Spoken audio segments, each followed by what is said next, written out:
चले आज हमारी टॉपिक जो है वो एक भ्रांतियां के लेकर है और असत्य अवधारणाएं के लेकर है। बस में ना हमारे समाज में लड़कियों के क्या क्या नहीं कहे जाते हैं, उन चीजों को हमें क्या करना है, जानना है। अब देखिए पहला पॉइंट इसमें मैंने लिखा है कि लड़कियां, अगर किसी लड़की को ऋतुस्राव आता है, क्या आता है, किसी लड़की को ऋतुस्राव आता है, उस पीरियड में अगर कोई लड़की किसी लड़के की तरफ ताकती है तो वह गर्भवती हो जाती है।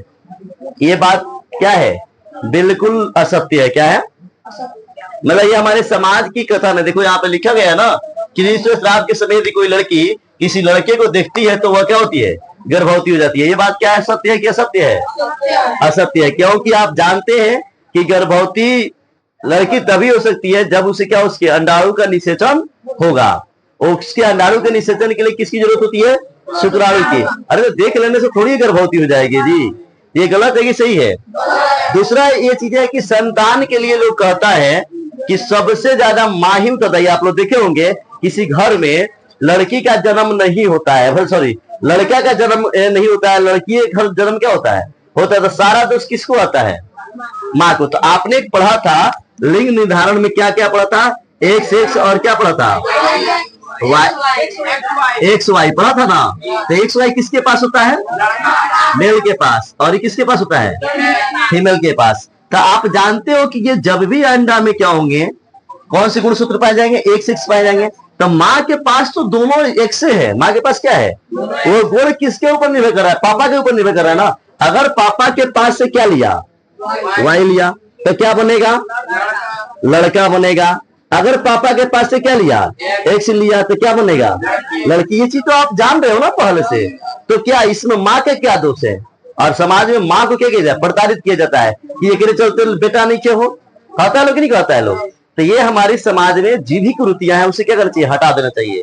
माँ उत्तरदायी नहीं होता है। कौन उत्तरदायी होता है लड़का लड़की के लिए, पापा होते हैं। कौन होते हैं, पापा। अगर पापा का गुणसूत्र वाई मिला तो क्या होगा, लड़का जन्म होगा, और पापा का गुणसूत्र क्या प्राप्त हुआ, एक्स, तो क्या प्राप्त होगा, लड़की। तो सारा जिम्मेवारी किसके ऊपर होना चाहिए, पापा के ऊपर। और हमारे समाज में क्या कहा जाता है कि संतान के लिए, संतान के लिंग के लिए उसकी माँ क्या होती है, उत्तरदायी होती है, मतलब जवाबदेही माँ होगी। नहीं, ये गलत बात है। उस पर क्या लिखा गया है, भ्रांतियां असत्य अवधारणाएं करे और न करे। क्या करना चाहिए और क्या न करना चाहिए, भ्रांतियां है, फैलाया गया है लोगों के बीच, ठीक है ना। दूसरी बात है कि ऋतुस्राव की अवस्था में लड़की का रसोई का काम करना निषिद्ध है। अभी बहुत सारी ऐसी लड़कियां होगी जो क्या कर रही होगी, मतलब इस अवस्था में घर के रसोई का सच में काम नहीं करती होगी, है ना। आज जो समझदार है, जो शिक्षित हो, तो करती होगी। लेकिन हाँ, एक चीज है, ये अगर हम लोग विज्ञान के आधार पर लेके चले तो इसको रसोई का काम इसलिए नहीं किया जा सकता है कि उसमें क्या होता है, मैंने बताया ना कि ऋतुस्राव होता है तो उसमें बहुत सारे जीवाणु क्या होते हैं, जीवाणु का खतरा रहता है ना। तो उसके लिए साफ सफाई क्या है, जरूरी है। तो इसलिए साफ सफाई की जरूरत के लिए वो लड़कियों को मतलब उस समाज से रख दिया गया होगा कि रसोई के काम नहीं करना। हालांकि उस समय लड़की को आराम की भी आवश्यकता होती है, बात समझ रहे ना। तो कहने का मतलब ये है कि रसोई का काम करना निषिद्ध नहीं है, आप कर सकते हैं, कोई दिक्कत नहीं है। लेकिन ये भ्रांतियां फैलाया गया है। क्या फैलाया गया कि ये भाई ये क्या है, ऐसा नहीं करना चाहिए, और मतलब इससे क्या होता है गलत। देखिए ये पॉसिबल है कि कोई लड़की अगर ऋतुस्राव में है, किसी लड़के तरफ का ऋतु गर्भवती हो जाएगी, ये भी पॉसिबल नहीं है।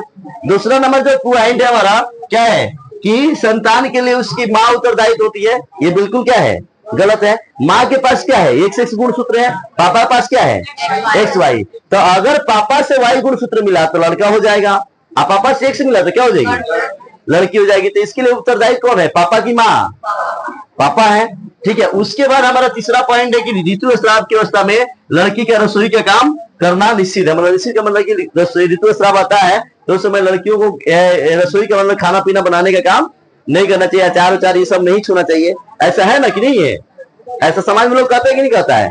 लेकिन ये सब क्या है, गलत बात है। ऐसा कर सकते हैं आप, कोई दिक्कत नहीं है। लेकिन ध्यान रहे कि साफ सफाई जैसे हम पीछे बताए थे ना कि हर 4 घंटा पर क्या होना चाहिए, 4 से 5 घंटा पर क्या करना चाहिए, हाँ, पैड और नैपकिन के क्या करना चाहिए, चेंज करना चाहिए, ठीक है। विशेष साफ सफाई पर ध्यान देना चाहिए। ये सब चीजें अगर लड़कियां रखती है तो आप रसोई का हर काम क्या कर सकती है, कर सकती है, कोई दिक्कत नहीं है। अचार छू सकते हैं लेकिन खा नहीं सकते हैं, ठीक है। उसमें थोड़ा सा वो अलग रिएक्शन होता है, बात समझ रहे ना।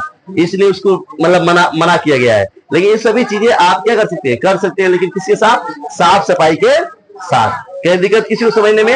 ये सब जितने पॉइंट है इसे आप देख लीजिए, सारे पॉइंट क्या है? गलत पॉइंट है। क्या है? ये हमारे समाज के द्वारा इस पॉइंट को क्या गया है? बनाया गया, जो कि यहाँ पे करे और न करे, तो आप सब करें, कोई दिक्कत नहीं है। यहाँ जो मना कर रहा है उसको मत करें। जैसे क्या कह रहा है? कह रहा है कि रिश्वत से आपके समय यदि कोई लड़की किसी लड़के के तरफ देखती है तो गर्भवती हो जाती है।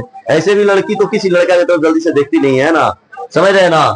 और दूसरी बात तो देखती है तो क्या है, मतलब वो अलग बात है ना, उनकी श्रावस्था के वो प्रेम कहानी होगा तो उसकी तरफ देखती होगी, उसकी तरफ देखता होगा, वो अलग बात है, ठीक है।